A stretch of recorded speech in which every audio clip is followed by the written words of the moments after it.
வணக்கம், நான் தனலக்ஷ்மி.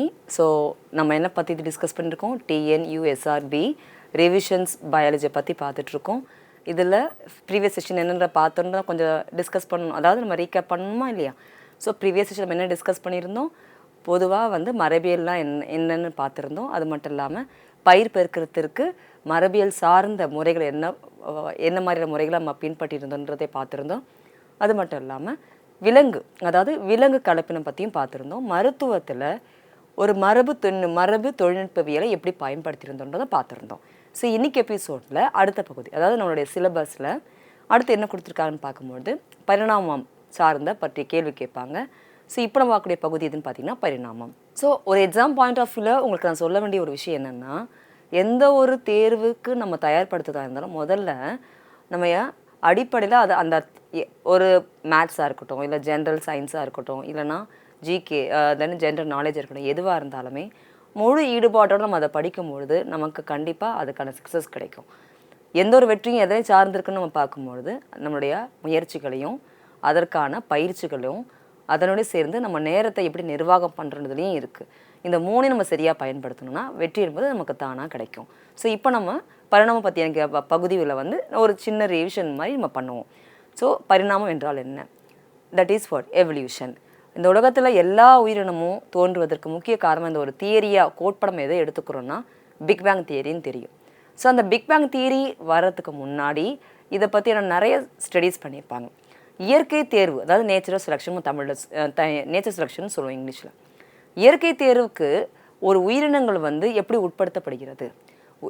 உயிரினங்களின் குறிப்பிட்ட பண்புகள் பல தலைமுறைகளாக மாற்றங்கள் ஏற்பட்டு கொண்டே இருக்கின்றன. இந்த மாற்றங்கள் காரணமாக புதிய சிற்றினங்கள் உருவாகின்றன. இதற்கு பெயர் பரிணாமம் என்று அழைக்கப்படுகிறது. அப்போது நம்ம என்ன தெரிஞ்சுக்கணும்னா, இயற்கை நிகழ்வுகள் மூலமாக பல மாற்றங்கள் நடைபெறும் பொழுது அதில் பண்புகளின் மாற்றம் ஏற்படுகிறது.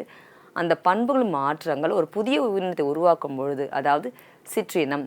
ஸோ நம்ம திரும்ப ஒரு வார்த்தையை பயன்படுத்திகிட்டே வருவோம் இதில் பரிணாமத்தில். என்ன வார்த்தைனா ஸ்பீஷியஸ், சிற்றினம். We never use the word genus. So ஒரு ஜீனஸ் ஒன்றா இருக்கலாம், அதுக்கு நிறைய சிற்றினங்கள் உருவாக முடியும், ஸ்பீஷியஸ் உருவாக்கத்துக்கு ஏற்படுத்த முடியும். ஸோ இங்கே நான் தெரிஞ்சுக்க வேண்டியது என்னென்னா, ஒவ்வொரு தடவையும் ஒரு எவல்யூஷனில் ஃபார் எக்ஸாம்பிள் இப்போ நிறைய உருவாகுது, எக்ஸ்டிங்க்ட் ஆகுது, அழிஞ்சு போகுதுன்னா, இது வரைக்கும் ஒரு பெரிய 5 மாஸ் எக்ஸ்டிங்ஷன் நடந்திருக்குன்னா அந்த ஒவ்வொரு காலகட்டத்திலையும் ஒரு உயிரினங்கள் அழிவுக்கு உட்படுத்தப்படும் பொழுது அது ஒரு புதிய உயிரினம் உருவாக்கத்திற்கு ஒரு முக்கிய காரணமாக அமையும். ஸோ அதை தான் நம்ம என்ன சொல்கிறோம்? எவல்யூஷன், பரிணாமம்னு சொல்கிறோம். அப்போ இயற்கை மாற்ற நிகழ்வுகளும் ஒரு முக்கிய காரணமாக இருக்குது இந்த பரிணாமத்தினுடைய பிரதிபலிப்புன்னு சொல்லலாம். அப்போ இதில் 2 பேர் ரொம்ப அதிகமாக உங்களுக்கு கான்ட்ரிபியூட் பண்ணியிருக்காங்கன்னு நம்ம சொல்லலாம். 2 பேர் யாருன்னா லாமார்க் மற்றும் டார்வின். ஸோ ஒரு பரிணாமத்தை பற்றி படிக்கும்பொழுது இவங்க 2 பேர் இல்லாமல் நல்லா படிக்க முடியாது. எப்படி ஜெனடிக்ஸ்னால் கிரிகார் ஜோகன் மெண்டல் ஞாபகத்துக்கு வரணுமோ, அதே மாதிரி பரிணாமம்னு சொல்லிட்டனாலே யார் 2 பேர் ஞாபகத்துக்கு வந்துடணும்? லாமார்க் அண்ட் டார்வின் கண்டிப்பாக ஞாபகத்துக்கு வரணும். ஹியூகோ டிவிரிஸ் அவர் மியூட்டேஷன் தியரியை பற்றி சொல்லியிருக்காரு. ஸோ இவங்க 3 பேரும் ரொம்ப முக்கியம் எதுனா பரிணாமத்தை பற்றி படிக்கும்பொழுது. ஸோ இதுதான் இந்த மாதிரி பேஸ் கொஸ்டின்ஸ் கேட்பாங்க. என்ன பேஸ் கொஸ்டின்ஸ்? ஜெனடிக்ஸை பேஸ் பண்ணியாக வரும்போது அந்த சயின்டிஸ்ட் நேம் இருக்கலாம், இல்லைனா அவர் என்ன பிளான்ட்டை ரிசர்ச் பண்ணாருன்றதை நம்ம பார்க்குறோம். அதேமாதிரி பரிணாமத்தை பற்றி பார்க்கும்பொழுது பரிணாம முறையை கோட்பாடுகளாக சொன்னது யாருன்னு பார்க்கும்போது லாமார்க் சொல்லியிருக்காரு, டார்வின் சொல்லியிருக்காரு, ஹியூகோ டிவெரிஸ் பற்றி பார்த்துருக்காரு.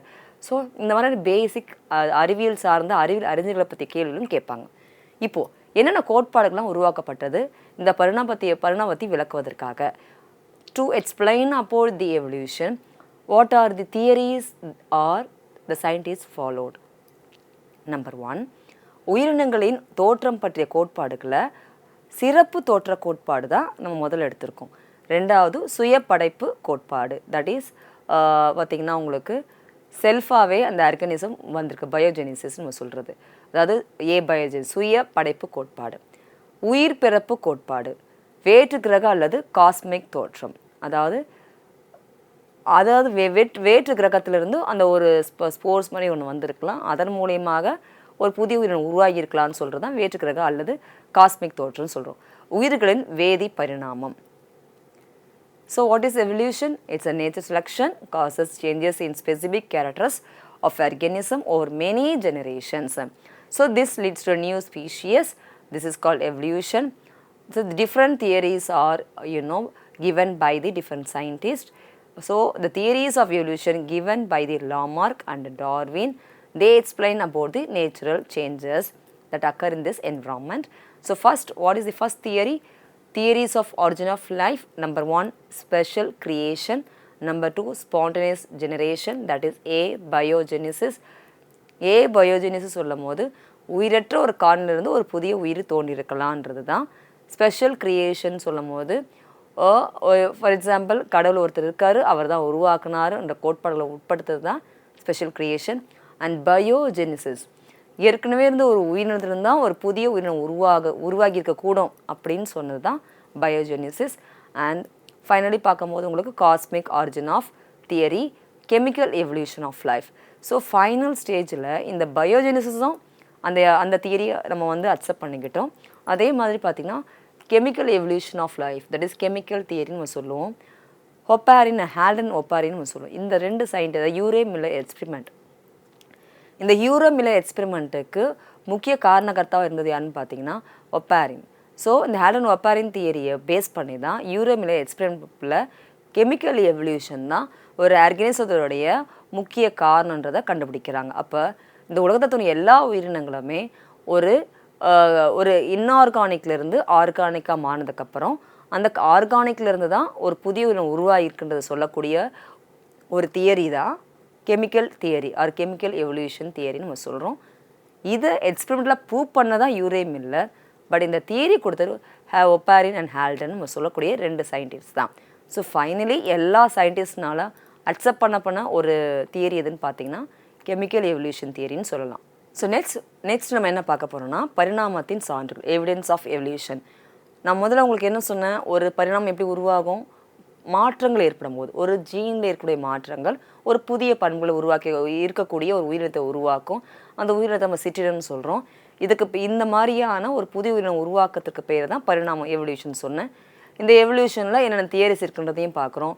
சில சயின்டிஸ்ட் வந்து ஸ்பெஷல் கிரியேஷன் மூலயமா வந்ததுன்னு சொல்கிறோம், இல்லை வேற்று கிரகத்துலேருந்து வந்ததுன்னு சொல்லக்கூடிய ஒரு தியரி இருக்குது. பயோஜிஸ், உயிரற்றதுலேருந்து ஒரு உயிருள்ள ஒரு உயிரினம் வந்திருக்குன்றது சொல்லக்கூடிய தியரியாக இருக்கட்டும், இல்லைனா கெமிக்கல் எவல்யூஷன் ஆஃப் லைஃப்னு சொல்லக்கூடிய கெமிக்கல் தியரியாக இருக்கட்டும். இந்த மாதிரி பல விதமான தியரிகள் இருக்குது. ஒவ்வொரு சயின்டிஸ்ட்டும் ஒவ்வொரு மாதிரியான தியரியை நமக்கு கொடுத்துருக்காங்க. அப்போது இதுக்கு என்ன எவிடன்ஸ் இருக்குது, இதுக்கெல்லாம் என்ன சான்றுகள் இருக்குன்னு பார்க்கும்பொழுது 2 வகையாக பிரிச்சுருக்காங்க அந்த சான்றுகளை. என்னென்னு பார்த்தீங்கன்னா புறத்தோற்றவியல், கருவியல், இதுதான் பேசிக்காக. அதுக்கப்புறம் கண்டுபிடிக்கப்பட்டது தான் தொல்லுயிரியல் சான்றுகள் நம்ம சொல்லக்கூடியது. அப்போ பரிணாமத்தின் சான்றுகளில் புறத்தோற்றவியல் மற்றும் உடற்கூறியல் சான்றுகள், இதில் வந்து பார்த்திங்கன்னா உங்களுக்கு 4ஆக பிரிச்சிருப்பாங்க. என்னென்னா அமைப்பு ஒத்த உறுப்புகள், செயல் ஒத்த உறுப்புகள், எச்ச உறுப்புகள், முன்னோர் பண்பு நீட்சி. ஸோ இப்போ உங்களுக்கு என்ன சொல்லியிருக்கேன், பரிணாமத்தின் சான்றுகள் என்னன்னு சொல்லியிருக்கேன், புறத்தோற்றவியல், நம்ம என்ன வெளியே பார்க்குறோமோ அதை பேஸ் பண்ணி நம்ம சான்றுகளை கொடுக்க முடியும். அதே மாதிரி உடற்கூறியல் சார்ந்தும் நம்ம அதுக்கான ஒரு பரிணாமத்தை பற்றி விளக்க முடியும். அப்போது evidence from morphology and anatomy. So what is morphology? புறத்தோற்றம், நம்ம எதை வெளியே பார்க்குறோமோ அதுதான் மார்ஃபாலஜி. அனாட்டமின்னு சொன்னால் உடற்கூறியல் சான்றுகள். உடற்கூறியல் சொல்லும் போது இன்டர்னலாக அதோடைய ஸ்ட்ரக்சர்ஸை பேஸ் பண்ணி நம்ம அதை சொல்லணும்னா அதுக்கு பேர் என்ன சொல்லுவோம், உடற்கூறியல் சான்றுகள். அப்படி இல்லைன்னா அனாட்டமி எவிடன்ஸ் சொல்கிறோம். ஸோ முதல் பரிணாம சான்று எதுன்னு கேள்வி கேட்டாங்கன்னா நீங்கள் இதை தான் சொல்லணும். அதில் அந்த கேள்வி கேட்கும் போது 4 ஆப்ஷன்ஸை கொடுத்து அதில் வரக்கூடிய பகுதிகளாக அவங்க எதை எடுத்திருக்கான்னு பார்த்தீங்கன்னா ஹோமோலாகஸ் ஆர்கன்ஸ், அதாவது அமைப்பு ஒத்த உறுப்புகள். இந்த அமைப்பு ஒத்த உறுப்புகள் வந்து நம்மளே வந்து பார்த்திங்கன்னா ஒரு காமன் ஆன்சிஸ்டரில் தான் வந்திருப்போம். அப்போ அமைப்பு ஒத்த உறுப்புகளை வச்சு நம்ம எங்கேருந்து வந்திருக்கோன்றதை நம்ம கண்டுபிடிக்க முடியும். தென் அனலாகஸ் ஆர்கன்ஸ், செயல் ஒத்த உறுப்புகள், நம்ம ஸ்ட்ரக்சரை பேஸ் பண்ணி ஒரு ஆர்கனிசம் எங்கேருந்து ஆன்சிஸ்டராக வந்திருக்குன்னு தெரிஞ்சுக்கலாம், மூதாதையிலேருந்து வந்துக்குன்னு தெரிஞ்சுக்கலாம். அப்படி இல்லைன்னா அதோட ஃபங்க்ஷனை பேஸ் பண்ணியும் நம்ம உறுப்புகளை செயல்பாடுகளை பிரிக்க முடியும். அப்போது செயல்படும் தன்மையை வச்சும் நம்ம பிரிக்க முடியும் ஒத்த உறுப்புகள். அப்போ செயல்பாடு தன்மையில் இருக்க மாதிரி உறுப்புகள் இருந்ததுன்னா அது ஒரு எவிடன்ஸாக எடுத்துக்கிறோம், அது அனலாகஸ் ஆர்கன்ஸ். அதே அமைப்பு ஒத்த உறுப்புகளாக இருக்கும், அது ஹோமோலாகஸ் ஆர்கன்ஸ். அப்போது உறுப்புகளை பேஸ் பண்ணி நம்ம முதல் சான்றை கொடுத்துருக்காங்கன்றதை பார்க்குறோம். அப்போது ரெண்டாவது எதை வச்சு இப்போ மூணாவதாக பார்க்கும்போது எச்ச உறுப்புகள், வெஸ்டிஜியல் ஆர்கன்ஸு. ஸோ ஒரு உறுப்பு தொடர்ச்சியாக பயன்படுத்தாமல் இருந்ததுன்னா உங்களுக்கு என்ன ஆகுனா டிஸப்பியர் ஆகிடும். ஸோ அது இல்லாமல் போயிடுன்னு சொல்கிறோம். அதுதான் எச்ச உறுப்புகள்னு சொல்கிறது. அதை பேஸ் பண்ணியும் ரிசர்ச் பண்ணுறாங்க. என்னென்னா எச்சோர்களை பேஸ் பண்ணியும் அந்த ஆர்கனிசம் என்ன பண்ண முடியும், பரிணாமத்தில் அது எந்த மோதல் வந்ததை கண்டுபிடிக்க முடியும். That is what vestigial organs R, echo உறுப்புகள் நம்ம சொல்கிறது. தென் ஆட்டவிசம், முன்னோர் பண்பு மீட்சி. ஒரு சந்ததி இன்னொரு சந்ததி கடத்தப்படுகிறதா? ஃபார் எக்ஸாம்பிள், ஒரு 3 சேம்பர் ஹார்ட் யாருக்கு இருக்குதுன்னு பார்த்தீங்கன்னா ஆம்ஃபிபியன்ஸுக்கு இருக்குதுன்னு சொல்கிறோம். அந்த ஆம்ஃபிபியன்ஸ் என்பது உங்களுக்கு என்ன, இருவாழ்வினன்னு சொல்லுவோம். அது கடல் நீர்லேயும் வாழக்கூடியதாக இருக்கும், நிலத்திலையும் வாழக்கூடியதாக இருக்கும். இப்போ இந்த நீர் நில வாழ்வனை இருந்து அடுத்து எந்த ஸ்டேஜுக்கு போகுது பார்த்தீங்கன்னா ரெப்டைல்ஸ், ஊர்வனை வரப்போகுதுன்னு சொல்கிறோம். இந்த ஊர்வனில் இருக்க எல்லாமே எப்படி இருக்குன்னு பார்த்தீங்கன்னா அதுக்கு 3 அறைகளை கூடிய இதயம் தான் இருக்கும். ஆனால் ஒரே ஒரு ஆர்கனிசம் மட்டும் என்னவா மாறுது, இப்போது 4 அறைகளை கொண்ட ஒரு 4 அறைகளை கொண்ட இதயம் உருவாக்க, அது வந்து முதலை குரோக்கடைல்னு சொல்கிறோம். அப்போ இங்கே நீங்கள் என்ன அண்டர்ஸ்டாண்ட் பண்ணிக்கணும்னா, எவல்யூஷனில் அதோட முன்னோர் பண்பு மீட்சி அடையதை வச்சும் நம்ம சான்றுகளை கொடுக்க முடியும். மரபியல் உருவாக்கம் என்பது ஒரு அடிப்படையில் ஒரு சடுதி மாற்றத்தின் மூலமாக ஒரு பண்புகளை ஏற்படக்கூடிய மாற்றம் என்பதை நம்ம விளக்கமாக சொல்ல முடியும். ஸோ இது எல்லாமே எங்கே வருது, புற தோற்றவியலை மற்றும் உடற்குறியல் சான்றுகளாக வருது. அப்போ நெக்ஸ்ட் பார்க்கும்போது கருவியல் சான்றுகள், that is evidence from embryology. ஒரு கரு உருவாக்கத்தை வைத்தும் நம்ம என்ன கண்டுபிடிக்க முடியும், அது எங்கேருந்து வந்திருக்குன்றதை கண்டுபிடிக்க முடியும். ஃபார் எக்ஸாம்பிள், இப்போ ஹியூமன் பீயிங்ஸ் நம்ம எடுத்துக்கிட்டோம்னா இனிஷியல் ஸ்டேஜில் வந்து பார்த்திங்கன்னா உங்களுக்கு கில் ஸ்லிட்ஸ் இருக்குதுன்னு நம்ம சொல்கிறோம். அண்ட் தென் நம்ம டார்சல் சைடு, வென்ட்ரல் சைடுன்னு சொல்கிறோம்.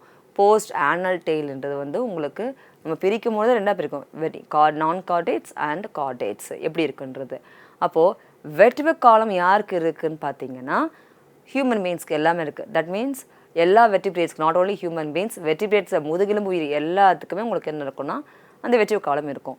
அந்த நோட்டோ கார்டு தான் வெர்டிபிள் காலமாக மாறி இருக்கும், முதுகெலும்பு தண்டாக மாறி இருக்கும்னு சொல்கிறோம். அப்போ இது ஒரு எவல்யூஷனில் நமக்கு ஒரு எவிடன்ஸ். இது எங்கேருந்து நம்ம தெரிஞ்சுக்க முடியும், கருவியல் சார்ந்த சான்றுகள் மூலமாக தெரிஞ்சுக்கிறோம். அப்போது எம்ப்ரியோ ஸ்டேஜ் இருக்கும்போது நோட்டோ கார்டு அது அப்படியே உங்களுக்கு ரீப்ளேஸ் ஆகும்போது என்னவா மாறப்போகுதுன்னு பார்க்கும்போது தான் இது பிகம் விசி வெற்றி காலமாக மாறுதுன்னு சொல்கிறோம். இது ஒரு எவிடன்ஸ். அப்போ தொல்லுயிரியல் சான்றுகள், எவிடன்ஸ் ஆஃப் பெலியோன்டாலஜின்னு சொல்லுவோம் ஆங்கிலத்தில். என்னென்னா ஃபாசிலைஸ்ட். அப்போது ஒரு உயிரினம் இறந்த பிறக்கும் அதோடைய தடயங்கள் எல்லாமே ஒரு மலைப்பகுதியாக இருக்கட்டும், இல்லைன்னா ஒரு மணற்பாங்கான இருக்கட்டும், அந்த இடத்துல வந்து பல மாதங்கள், பல வருடங்கள், மாதங்கள் கூட கிடையாது, பல வருடங்கள் அது புதைக்கப்பட்டிருக்கும் போது அதனுடைய எலும்பு பகுதிகள் முழுதுமாக ஒரு தடயம் மாதிரி அதில் இருக்கும். ஸோ இது ஒரு எவிடன்ஸ், தட் இஸ் தி அதாவது பரிணாமத்தின் சான்றுகளாக எடுத்துக்கொள்ளப்படுகிறது. உங்களுக்கு கேள்வி எப்படி கேட்பாங்கன்னு பார்த்தீங்கன்னா புறத்தோற்றியல் மற்றும் உடற்குறியல் சான்றுகளை பகுதியில் தான் கேள்விகள் உங்களுக்கு கேட்கறதுக்கான வாய்ப்புகள் அதிகமாக இருக்குது. இதை சார்ந்த படிக்க வேண்டிய புத்தகம் பார்த்தீங்கன்னா 10வது புத்தகத்தில் நீங்கள் படிச்சிங்கன்னா இது பார்த்தீங்க எல்லா விஷயங்களையும் உங்களுக்கு தெரிஞ்சிருக்கும். ஏன்னா இதிலிருந்து கொஸ்டின்ஸ் நிறைய கேட்க வாய்ப்பு இருக்குது. ஏன்னா வெஸ்டிஜியல் ஆர்கன்ஸ்னால் என்ன, எது அனலாகஸ், எக்ஸாம்பிள் ஆர்கனிசம் நேம் என்ன, அது பிளான்ட்டுக்கு என்ன இருக்குது, அனிமல் இருக்குது, இந்த மாதிரி பேசிக் கொஸ்டின்ஸ் தான் கேட்கறதா இருக்கும். அடுத்தது பரிணாம கோட்பாடுகள். லாமார்க்கியத்தின் கொள்கைகள் என்ன? நம்ம முதலே நான் உங்களுக்கு என்ன சொன்னேன், லாமார்க் அண்ட் தென் டார்வின் 2 பேரையும் மறந்துட்டா பரிணாமமே கிடையாதுன்னு சொல்லிட்டேன். அப்போ அவங்க கோட்பாடு நம்ம பார்த்து தானே ஆகணும். லாமார்க்கியத்தின் கொள்கைன்னு எடுக்கும்போது உள்ளார்ந்த முக்கிய வல்லமை, சூழ்நிலையும் புதிய தேவைகளும். ஸோ இந்த உள்ளார்ந்த முக்கிய வல்லமைனா ஒரு உயிரினமானது அதனுடைய செயல்படும் தன்மை, அதாவது தொடர்ச்சியாக அது பயன்படுத்தி கொண்டே இருந்ததுன்னா அது உள்ளார்ந்த முக்கிய வல்லமைன்னு அர்த்தம். உயிரினங்கள் அல்லது அவற்றின் பகுதிகள் தொடர்ச்சியாக அளவில் பெரிதாக வளர்ந்து கொண்டே இருக்கின்றன, பயன்படுத்தப்படுகிறது, வளர்ந்து கொண்டே இருக்கின்றன, அது உள்ளார்ந்த முக்கிய வல்லமை என்று அழைக்கப்படுகிறது. இதை சொன்னது லாமார்க். ஸோ அந்த கோட்பாடு கொள்கைக்கு பேர் லாமார்க்கிய கோட்பாடு கொள்கை என்று அழைக்கப்படுகிறது. அடுத்தது அவர் என்ன சொல்லிக்கிறேன்னா சூழ்நிலையும் புதிய தேவைகளும். இந்த என்விரான்மெண்ட்டுக்கு தேவைகளுக்கு ஏற்ப உங்களுக்கு அதோட தேவைகள் இருக்குதுன்னு சொல்கிறார். அதாவது யூஸ் அண்ட் டிஸ்யூஸ், பயன்பாடு மற்றும் பயன்பாடு அற்ற நிலைன்னு சொல்கிறது. அப்போ சூழ்நிலை ஏற்படும் மாற்றம் உயிரின தேவைகளிலும் மாற்றத்தை ஏற்படுத்தும். அப்போது ஒரு உயிரினம் உருவாகுது இந்த உலகத்தில்னு பார்க்கும்பொழுது முக்கிய காரணமே சூழ்நிலை மாற்றங்கள் மட்டுமே. ஒரு சூழ்நிலை மாற்றம் மட்டுமே ஒரு ஜீன் சடுதி மாற்றம் உட்படுத்துறதுக்கு காரணமாக இருக்க முடியும். ஒரு புதிய உயிரினம் இந்த உலகத்தில் உருவாக வேண்டும் என்றாலும் கூட சூழ்நிலை மாற்றமே முக்கிய காரணமாக இருக்கக்கூடியதாக இருக்கும். அப்போ ஒரு ஜீன் மியூட்டேஷனுக்கு முக்கிய காரணமே சூழ்நிலையில் ஏற்படும் மாற்றங்கள் மட்டுமே. அப்போது தேவைகளை பொறுத்து தான் அந்த உயிரினம் தன்னை அடுத்த நிலைக்கு கொண்டு போகுதா என்பதை நமக்கு தெரிந்து கொள்ள முடியும். தேவைகளிலும் மாற்றத்தை ஏற்படுத்துகிறது. மாறும் சூழ்நிலைக்கு ஏற்ப உயிரினங்கள் சில தகவமைப்பும் பண்புகளை உருவாக்கி கொள்கின்றன. ஃபார் எக்ஸாம்பிள், இப்போ நம்ம பார்த்திங்கன்னா ஒரு டிசர்ட் பாலைவனத்தில் பார்த்திங்கன்னா சப்பாத்தி களி செடி நிறைய பார்ப்போம். அங்கே மட்டுமா பார்க்குறோம்? இல்லை, எங்கெல்லாம் ட்ராட் கண்டிஷன், நீர் வறட்சி இருக்கோ அந்த மாதிரி இடங்களில் பார்த்திங்கன்னா, ஈவன் நம்ம சென்னை ஒரு வாட்டர் கண்டிஷன் அதிகமாக இல்லாத தமிழ்நாடுல சில பகுதிகளில் கூட நம்ம என்ன பார்க்கலாம்? கேக்டஸ், சப்பாத்தி களியை பார்க்க முடியும். அந்த பிளான்ட்டு வந்து பார்த்திங்கன்னா நார்மலாக ஒரு பிளான்ட் மாதிரியே இருக்காது. ரொம்ப ஃபுல்லாக ஃப்ளாட்டாக இருக்கும், சின்ன சின்ன முள் மாதிரி இருக்கும். பிகாஸ் அந்த முள்ளுன்னா ஸ்பைன்ஸ் நம்ம சொல்லுவோம். அறிவியல் வார்த்தைகள் நம்ம என்ன பயன்படுத்துவோம்? ஸ்பைன்ஸ்னு சொல்கிறோம். அது எல்லாமே லீஃப் தான் ரெடியூஸ்டாக இருக்குது, அந்த முள் மாதிரி மாறினது. ஸோ இது என்ன அண்டர்ஸ்டாண்ட் பண்ணுறோன்னா, ஒரு லீஃப் வந்து சின்ன சின்ன ஸ்பைன்ஸாக மாறி இருக்குது. அதோடைய ஸ்டெம் வந்து ஃப்ளாட்டாக லீஃப் ஸ்ட்ரக்சருக்கு வருது. என்ன காரணத்துக்காக மாறணும்? சூழ்நிலை மாற்றங்கள். ஸோ அந்த சூழ்நிலையில் நீர் பற்றாக்குறை இருக்கிறது. அப்போ அந்த பிளான்ட் அங்கே அந்த இடத்துக்கு தகுந்த மாதிரி தன்னை மாற்றிக்கணும். அப்போ அந்த நியூ ஸ்பீஷஸ் அரைஸ் ஆக போகுது. ஸோ இதனால் எதுக்காக இந்த மாதிரி உருவாகணும்? நீர் தேவைகள், நீர் வந்து அதாவது வெளியிடுது. நிறைய தண்ணி வெளியே லாஸ் ஆகக்கூடாது. அப்போ நீரை வந்து எப்படி என்ன ப்ராசஸில் போகும்? நீராவி போக்குன்னு நம்ம சொல்லுவோம். டிரான்ஸ்பிரேஷன் ப்ராசஸில் வாட்டர் லாஸ் ஆகக்கூடாது. அதை தடுக்கணும்னா அதுக்கு லீஃபோட சைஸை ரெடியூஸ் பண்ணணும். ஏன்னா ஸ்டொமேட்டா வழியாக தான், இலைத்துளை வழியாக தான் நீரானது வெளியிடப்படுகிறது. அப்போ இது எல்லாத்தையும் நிறுத்தணும்னா அதோட ஸ்ட்ரக்சரில் மாற்றணும். இதுதான் இந்த இடத்துல நீங்கள் அண்டர்ஸ்டாண்ட் பண்ணணும். அப்போது சூழ்நிலைக்கு ஏற்ப தகவமைப்பு பண்புகளை உருவாக்கி கொள்ளக்கூடிய ஒரு தன்மையுடையதாக இருப்பது எதுன்னா உயிரினங்கள். அப்படி வந்தது தான் ஒவ்வொரு உயிரினமும். நம்ம பார்க்குற ஒவ்வொரு உயிரினமே இந்த சூழ்நிலைக்கு ஏற்ற மாதிரி தன் வாழ்வை நிறுத்தி கொள்வதற்காக ஏற்பட்ட மாற்றங்கள் மட்டுமே. ஸோ அப்படி வரும்போது தான் ஒரு நியூ ஆர்கனிசம்ஸ் எவால்வ் ஆகிட்டே இருக்குன்னு சொல்கிறோம். ஒரு புதிய உறுப்பாக இருக்கட்டும், இல்லை ஒரு புதிய உயிரினமாக இருக்கட்டும், உருவாகுவதற்கு இந்த தகவமைப்பு ஒரு முக்கிய காரணமாக இருந்திருக்கு. ஸோ இத்தகைய தகவமைப்புகள் உயிரினங்களில் புதிய உறுப்புகள் உருவாவதற்கு காரணமாக இருந்திருக்கு நம்ம சொல்லலாம். Theories of evolution, Lamarckism, principles of Lamarckism, and this is two important things. It's explained by the Lamarckism theory, that is internal vital force. The living organisms or the components part tend to increase in size continuously. It can increase the size continuously. This increase in size is due to the inherent ability of the organism. அந்த உயிரினத்துடைய தன்மை, அதனுடைய ability, அதை inheritance பண்ணக்கூடிய ability தான் இதுக்கு முக்கிய காரணம். அதோட சைஸ் இன்க்ரீஸ் ஆகிட்டே இருக்குது. இதை சொன்னது யாருன்னா Lamarck. And second thing what he explained, environmental and new needs. A change in the environment brings about change in the need for organism. So any change occur in the environment, and that will makes the change in the organism also. In response to the changing environment, the organism can able to develop certain adaptive characters. Very important. Human beings, we also adopt some character to survive in particular climatic conditions, and based on that, the adaptive character is a unique feature. It is occur due to the changes in the environment. So the adaptations of the organism may be in the form of development of new part of the body. This is explained by the Lamarck. அடுத்து பார்த்தீங்கன்னா பயன்பாடு மற்றும் பயன்படுத்தாமை கோட்பாடு. இதை சொன்னதும் யாருன்னு பார்த்தீங்கன்னா Lamarck தான். ஸோ பயன்பாடுன்னு யூஸ், டிஸ்யூஸ்ன்னு சொல்லும் போது பயன்படும் தன்மை அற்றது, பயன்படுத்தாமை. ஸோ இது ஒரு கோட்பாடாக எடுத்திருக்காங்க. லாமார்க்கின் உறுப்புகளின் பயன்பாடு மற்றும் பயன்படுத்தாமை கோட்பாடின்படி ஒரு உறுப்பை தொடர்ச்சியாக பயன்படுத்தாமல் இருந்தோன்னா அவ்வுறுப்பு நாளடைவில் என்ன ஆகும்? வளர்ச்சி, அதாவது தொடர்ச்சியாக பயன்படுத்தணும்னா அவ்வுறுப்பு நன்கு வளர்ச்சி அடைந்து அதன் வலிமையை காட்டக்கூடியதாக இருக்கும், அதனுடைய செயல்படும் தன்மை அதிகமாக இருக்கும்னு சொல்கிறோம். தொடர்ச்சியாக அதை பயன்படுத்திகிட்டே இருந்தோன்னா. இப்போ ஒரு உறுப்பு நீண்ட காலம் பயன்படுத்தாமே இருக்குன்னா படிப்படியாக அது குன்றல் அடைஞ்சிரும், அதோடைய உறுப்புடைய அமைப்பே கொஞ்சம் கொஞ்சமாக குறைய ஆரம்பிச்சிடும்னு சொல்கிறாங்க. இதை தான் நம்ம என்ன சொல்கிறோம்? பயன்பாடு மற்றும் பயன்படுத்தாமை கோட்பாடு.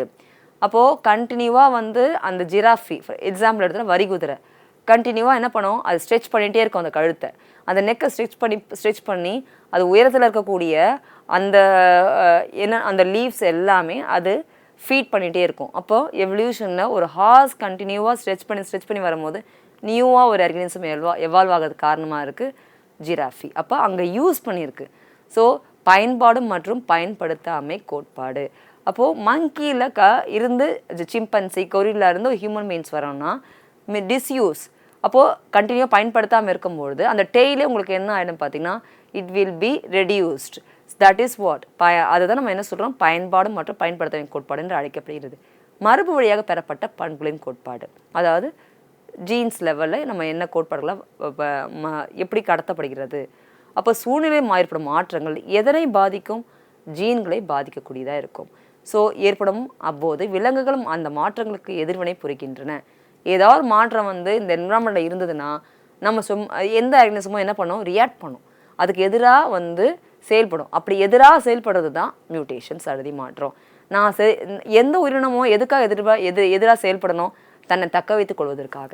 அப்படி தக்க வைத்துக் கொள்வதற்காக அது செய்யக்கூடிய ஒரு நிகழ்வாக தான் நம்ம என்ன எடுத்துக்கணும்? சடுதி மாற்றம். It is occur in the all the living organisms to interact அப்படின்னு சொல்லும் போது என்ன மாற்றம் சூழ்நிலை ஏற்பட்டாலும் அதுக்கேற்ற நான் சர்வை பண்ணிப்பேன்.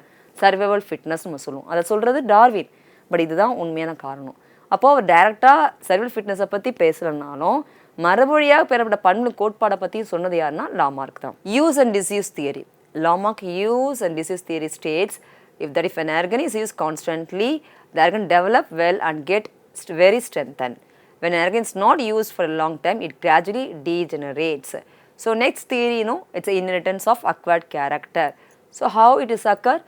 If any changes occur in the environment, the animals respond to that change. They develop adaptive structure. This is a unique feature. How do we can explain? By the inheritance of the acquired character. The character of the organism or species which expressed during the time when the changes occur in the environment. So, the characters developed the animals during their lifetime in response to environmental changes, and that is called acquired character. Now we move on to what? Darwin's. இப்போ நம்ம முன்னாடி என்ன பார்த்துருந்தோம்? லாமார்க்கை பற்றினா 4 கோட்பாடுகளை பற்றி பார்த்துருந்தோம். So I think you clearly understand what I'm set now. இப்போ உங்களுக்கு பேசிக்கான விஷயங்கள் தான் பார்த்துட்ருக்கோம். இது ரிவிஷன் மாதிரி இருந்தாலும் கூட இந்த நீங்கள் அண்டர்ஸ்டாண்ட் பண்ணிட்டு இது பேஸாக டைரக்ட் கொஸ்டின்ஸ் தான் கேட்க போகிறாங்க. So this is enough to answer the questions for the genetics level and even evolution point of view also. டார்வினியம் அடுத்தது என்னென்னா டார்வினியம் தியரின்னு சொல்கிறோம். பண்ணது சார்லஸ் டார்வின். அல்லது இயற்கை தேர்வு கோட்பாடுன்னு சொல்லலாம், நேச்சுரல் செலெக்ஷன் சொல்கிறோம். இது உங்களுக்கு ஒரு ஃப்ளோ சார்ட் மாதிரி கொடுத்துருக்கேன் பாருங்கள். சூழ்நிலை மாற்றம், இவர் சொன்ன அந்த கோட்பாடு என்னென்னா சூழ்நிலை மாற்றம், புதிய அமைப்பிற்கான தேவை, புதிய அமைப்பு உருவாதல், பயன்படுத்தப்படும் உறுப்புகள், பயன்படுத்தாத உறுப்புகள். ஸோ இது நம்ம எடுக்கும் போது என்னென்னா டார்வினியம் அல்லது இயற்கை தேர்வு கோட்பாடு நம்ம சொன்னால் கூட இந்த விளக்கப்படம் எதை பற்றி நம்ம பார்க்குறோன்னு பார்க்கும்போது லாமார்க் கொள்கையை விளக்கும் தொடர்பாக தான் இருக்குது. அப்போது இந்த கோட்பாடுகள் எல்லாமே எதை சார்ந்திருக்கு? லாமார்க் கொள்கை விளக்க தொடர்பாக இருக்கும். அதுக்கப்புறம் தான் டார்வின் அல்லது இயற்கை தேர்வு கோட்பாடு அவர் கொடுக்குறாரு. டார்வினியம் அல்லது இயற்கை தேர்வு கோட்பாடை கொடுத்தது சார்லஸ் டார்வின். எந்த வருடம்னு பார்க்கும்போது 1809 அவர் வந்து உங்களுக்கு அந்த இயரில் தான் அவர் வந்து அவரோட பர்த் இருக்குது. அண்ட் 1882 18 அதாவது என்னென்னா 19ஆம் நூற்றாண்டில் சேர்ந்த ஒரு சிறந்த இயற்கை விஞ்ஞானி, அதாவது நேச்சுரல் சயின்டிஸ்ட் நம்ம சொல்லலாம். அது மட்டும் இல்லாமல் ஒரு தத்துவ ஞானியாகவும் இருந்திருக்கார். யாருன்னா டார்வின். டார்வின் என்ன சொல்கிறேன்னா தன் பார்வையிட்ட பகுதிகளின் நிலம், தாவரம் மற்றும் விலங்குகளின் தன்மை பற்றி விரிவாக கண்டறிந்து பதிவுகளை மேற்கொண்டார். ஸோ எப்படி வந்து மெண்டல் வந்து ஒரு மெத்தமெட்டிஷனாக இருந்து அவர் என்ன அப்சர்வ் பார்த்தாரோ அதை பேஸ் பண்ணி தான் ரிசர்ச்சே பண்ணார். இவரும் அதே தான் பண்ணியிருக்கார். ஸோ அவர் என்ன பார்க்குறாரு, எந்த நிலப்பகுதி, என்ன தாவரம், என்ன விலங்கு பார்க்குறாரோ அதன் தன்மையை விரிவாக கண்டறிந்து அதில் பதிவுகளை கொடுத்துருக்கார். அவர் 20 ஆண்டுகளை பணியை தொடர்ந்து இயற்கை தேர்வு கோட்பாட்டை உருவாக்கினார். ஒரு பக்கம் லாமார்க் கொள்கையின் விளக்கத்தடை வரைபடம் வந்து உங்களுக்கு என்ன சொல்லுது? பயன்படுத்தப்பட்ட உறுப்புகள் மற்றும் பயன்படுத்தாத உறுப்புகள் பற்றி பார்க்குறோம். அதுக்கப்புறமா டார்வின் அது இயற்கை தேர்வு கோட்பாடை கொடுத்தவர் சார்லஸ் டார்வின். இவர் வந்து 20 ஆண்டுகள் பணியை செய்து என்ன பண்ணியிருக்காரு? தாவர விலங்குகளை பற்றியும் அது நிலம் சார்ந்த பகுதியில் என்ன மாதிரி மாற்றங்களை உருவாக்கும் பொழுது இந்த தாவரம் விலங்கு அதுக்கேற்ற மாதிரி அடாப்ட் பண்ணதை பற்றியும் அவர் சொல்லியிருக்காரு. வேறுபாடுகள், வேரியேஷன். ஸோ வேறுபாடுகள் என்பது ஒரு இனத்தை சேர்ந்த தனி நபர்களுக்கும் ஒரே பெற்றோர் சந்ததியினருக்கும் இடையில் காணப்படும் வேறுபாடாகும்.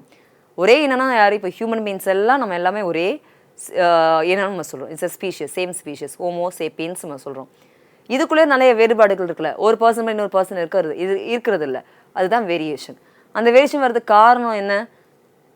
Recombination, crossing over. நம்ம வந்து ஒரு செல் சைக்கிள், செல் டிவிஷன் சொல்லுவோம். ஸோ உங்களுக்கு எக்ஸாம் பாயிண்ட் ஆஃப் வியூ அந்த பகுதிகள் கேட்க மாட்டாங்க. பட் தெரிஞ்சுக்கணும், ஒரு வேரியேஷன் எப்போ நடக்கும்னா டியூரிங் தி செக்ஷுவல் ரீப்ரொடக்ஷன் ஸ்டேஜில் ஒரு மேல் கேமெட் ஃபீமேல் கேம் ஃபியூஸ் ஆகும் போது அது ஜெனடிக் எக்ஸ்சேஞ்ச் நடக்கும். அது மூலமா நடக்கிறது தான் வேறுபாடுகள்னு சொல்கிறோம். அப்போ வேறுபாடு என்பது ஒரு ஸ்பீஷியஸ்குள்ளேயே இருக்குது. ஸோ வேறுபாடு ஒரு இனத்தை சார்ந்த தனிநபர்களுக்கும் ஒரே பெற்றோரின் சந்ததியினருக்கும் இடையில் காணப்படுவதாகும். அப்போனா என்ன அர்த்தம்? வேறுபாடு என்பது பரிணாம வளர்ச்சியில் முக்கிய பங்கு வகிக்கக்கூடிய ஒரு மூலப்பொருள். வேரியேஷன் இல்லைன்னா நியூ ஆர்கனிசமே கிடையாதுன்னு நீங்கள் தெரிஞ்சுக்கணும். அப்போனா பரிணாம சாத்தியம் இல்லை. எது இல்லைன்னா வேறுபாடுகள் இல்லைன்னா பரிணாமம் என்பதே சாத்தியம் கிடையாது. ஸோ என்ன மாதிரி வேறுபாடுகள் ஏற்படலாம்? ஒன்று உடல செல் வேறுபாடு, மற்றொன்று இன செல் வேறுபாடு. அப்போது இன செல் வேறுபாடில் நம்ம 2 எடுத்துக்கலாம். தொடர்ச்சியான வேறுபாடுகள் மற்றும் தொடர்ச்சியற்ற வேறுபாடுகள்.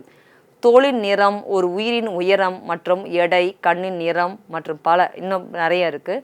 இதில் தொடர்ச்சியாக என்ன இருக்கும்? வேறுபாடு நடந்திருக்கும். ஒருத்தர் வெள்ளையாக இருக்கலாம், சில நேரத்தில் கருப்பாக இருப்பாங்க. இதுதான் தோலின் நிறம்னு சொல்கிறோம். எல்லாம் ஒரே மாதிரி இல்லை. அப்போ என்ன அர்த்தம்?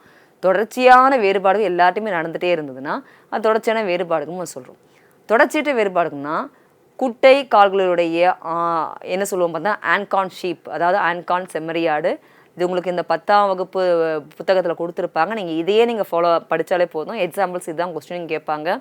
குட்டை கால்களுடைய ஆன்கான் செம்மறியாடு, ஆன்கான் ஷீப் அப்படி இல்லைன்னா 6 அல்லது அதிகமாக விரல்களுடைய மனிதன் மற்றும் பல. இதெல்லாம் என்னென்னா தொடர்ச்சியாக நடைபெறாது. அப்போ தொடர்ச்சியான வேறுபாடுக்கு எக்ஸாம்பிள் தோலின் நிறம் எடுத்துக்கலாம், ஒரு உயரம் ஹைட் எடுத்துக்கலாம். தொடர்ச்சியற்ற வேறுபாடுக்கு எக்ஸாம்பிள் பார்த்தீங்கன்னா ஆன்கான் ஷிப்பு. அப்புறம் மனிதனுக்கும் சில பேருக்கு எப்படி இருக்கும்? 5 விரலுக்கு பதிலாக 6 விரல் இருக்கும். இது எல்லாருக்குமே இருக்க, சில பேருக்கு தான்.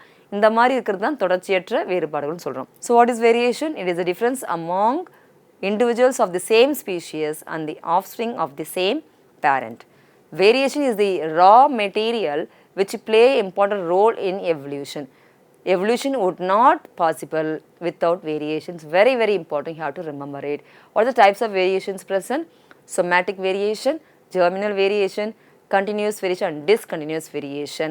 Continuous variation example is the height and color, eye color. Whereas discontinuous variation is ancon, shape, and 6 fingers in the human body, in the human hand. அடுத்து பார்த்தீங்கன்னா தாவரங்கள் மற்றும் விலங்குகளின் இனப்பெருக்கம். ஸோ அனைத்து உயிரினங்களும் தன்னை ஒத்த உயிரினத்தை உருவாக்கும் திறன் கொண்டதாக இருக்கும். அதுக்கு தான் இனப்பெருக்கம் எனப்படும். இந்த இனப்பெருக்கம் தன்மையில் 3 வகையான முறைகள் இருக்குது. ஒன்று உடல் இனப்பெருக்கம், பாலின இனப்பெருக்கம், பால் இனப்பெருக்கம். நம்ம முதல்ல பார்க்கக்கூடியது யாருக்குன்னா தாவரங்களுக்கு. அப்போது உடல் இனப்பெருக்கம்னு சொல்லக்கூடியது vegetative propagation. So what is reproduction plants and animals? And organisms which have the ability to produce new progeny by fusion of two gametes, that is a male and female gametes. So now the reproduction produces a new progeny. So this production is occur by the 3 methods. One is vegetative propagation, second asexual reproduction, and third sexual reproduction. இப்போ உங்களுக்கு நான் என்ன சொல்லியிருக்கேன், தாவரங்களத்தில் இனப்பெருக்கம் எப்படி நடைபெறுதுன்னு பார்க்குறோம். தாவரங்களை 3 இனப்பெருக்கம்னு சொல்லியிருக்கேன். ஒன்று வெஜிடேட்டிவ் ப்ராபகேஷன், உடல் இனப்பெருக்கம், பாலின பெருக்கம் மற்றும் பாலின பெருக்கம்னு சொல்லியிருக்கேன். இப்போ இந்த உடல் இனப்பெருக்கம்னு சொல்கிறோம்ல, தட் இஸ் வெஜிடேட்டிவ் ரீப்ரொடக்ஷன் சொல்கிறோமா இல்லையா? இந்த வெஜிடேட்டிவ் ரீப்ரொடக்ஷன் சொன்னால் அது வெஜிடேட்டிவ் ப்ராபகேஷன் எடுத்துக்கலாம். ஃபார் எக்ஸாம்பிள் என்ன சொல்லலாம்? இஞ்சியாக இருக்கட்டும், இல்லை மஞ்சளாக இருக்கட்டும், அது வெஜிடேட்டிவ் மெத்தடில் ஒரு சின்ன ரைசோமில் இருந்தே உங்களுக்கு ஒரு நியூ பிளான்ட்டை ப்ரொடியூஸ் பண்ண முடியும். ஸோ இப்போ பொட்டேட்டோ டியூமராக இருக்கட்டும், அது சின்ன பட் ஒன்று ஃபார்ம் ஆகும். அந்த பட்டில் இருந்து நியூ பொட்டேட்டோ பிளான்ட் வந்துடும். இது எல்லாமே எதுக்கு எக்ஸாம்பிள்? Vegetative propagation method. இந்த வெஜிடேட்டிவ் ப்ராபகேஷன் மெத்தட் தான் நம்ம என்ன சொல்கிறோம்? உடல் இனப்பெருக்கம் அல்லது வெஜிடேட்டிவ் ரீப்ரொடக்ஷன் சொல்கிறோம். ஸோ இதில் ஒவ்வொரு டிஃப்ரெண்ட் டைப்ஸ் இருக்குது. இந்த வெஜிடேட்டிவ் ரீப்ரொடக்ஷன்லேயே உடல் இனப்பெருக்கத்திலே என்னென்ன மெத்தட்ஸ்லாம் இருக்குதுன்னு பார்க்கும்போது, இலை உடல் இனப்பெருக்கம், அதாவது இந்த வெஜிடேட்டிவ் உடல் இனப்பெருக்கம் வெறும் ஃப்ளவரில் மட்டும் அதாவது உடல் இனப்பெருக்கம்னு சொல்லிட்டோம், ஃப்ளவரில் நடக்காது. ஏன்னா செக்ஷுவல் ஸ்டேஜில் தான் ஃப்ளவரில் வரணும். அப்போது ஃப்ளவரை இல்லாமல் வேறு எந்த பகுதியில் உருவானாலும் நம்ம என்ன சொல்லலாம்? அதை ஒன்று பாலின இனப்பெருக்கம் இல்லைன்னா உடல் இனப்பெருக்கம் சொல்லணும். இப்போ முதல்ல பார்க்குறோன்னா பிளான்ட் பார்ட்லேருந்து வருது. இலை உடல் இனப்பெருக்கம், தண்டு உடல் இனப்பெருக்கம், வேர் உடல் இனப்பெருக்கம், குமிழம் உடல் இனப்பெருக்கம் மற்றும் பிற வகையான உடல் இனப்பெருக்கம். Leaf reproduction, stem reproduction, root reproduction, bulb reproduction and other types of reproduction. பாலின இனப்பெருக்கம், பாலின செல்களின் இணைவின்றி ஒரே ஒரு தாய் தாவரத்துலேருந்து புதிய தாவரம் உருவானா அதுக்கு நம்ம பாலின இனப்பெருக்கம்னு சொல்கிறோம். அப்போது ஒரு ஆண் இன செல்லும் பெண் இன செல்லும் உங்களுக்கு இணைந்து ஒரு புதிய கருவுறுது நடைபெறல அப்படின்னா அது பாலின பெருக்கம்னு சொல்கிறோம். இதில் குண்டல் பகுப்பு செல் பிரிதல் மட்டுமே நடைபெறும். அதாவது ஈக்குவஷனியன் டிவிஷன் சொல்லுவோம். அதாவது மைட்டாசிஸ் மட்டும்தான் நடக்கும், மியாசிஸ் கிடையாது. இதில் பாலின பெருக்கத்தில் asexual reproduction, production of an offspring by a single parent without the formation of fusion of gametes is called asexual reproduction. Offspring produced by asexual reproduction are not only identical to parent but are also exact copies of their parent. So தாவர இனப்பெருக்கத்துக்கு வந்து பார்த்தீங்கன்னா தாவர இனப்பெருக்கம் என்பது 2 முறையில் நடக்கும். அதாவது பால் இனப்பெருக்கம்னு சொல்கிறேன். Sexual reproduction method, plant sexual reproduction. It's called fusion of 2 male gametes and produce the zygote. So இங்கே மேல் அண்ட் ஃபீமேல் கேமெட்ஸோட ஃபியூஷன் இருக்குது, அதனால நியூ ப்ராஜனி ப்ரொடியூஸ் ஆகும். இதுக்கு நம்ம கொடுக்க பேர் தான் தாவர இனப்பெருக்கம், பால் இனப்பெருக்கம்னு சொல்கிறோம். மலரின் பாகங்கள் தான் அதோடைய முக்கிய உறுப்பாக இருக்கும். சூழலின் அமைப்பு 2 தேவைப்படுகிறது. 1 மலரின் பாகங்கள், 1 சூழலின் அமைப்பு. தாவரங்களின் பாலின பெருக்கத்திற்கு முக்கிய 2 படிநிலைகள் உள்ளது. 1 மகரந்த சேர்க்கை மற்றும் கருவுறுதல். ஸோ இந்த எபிசோடில் வி டிஸ்கஸ்ட் அபவுட் பிளான்ட் பரிணாமனா எவல்யூஷன் என்னன்னு பார்த்துருக்கோம், பரிணாமம் என்னென்னு பார்த்துருக்கோம். அது மட்டும் இல்லாமல் அதோட கோட்பாடுகள் என்ன, லாமார்க் தியரி என்னென்னு பார்த்துருக்கோம், டார்வின் தியரியை பற்றி பார்த்துருக்கோம், தாவரத்துடைய இனப்பெருக்கம் எப்படி நடைபெறும் பார்த்துருக்கோம். So coming episode we discuss more about this one. Thank you so much.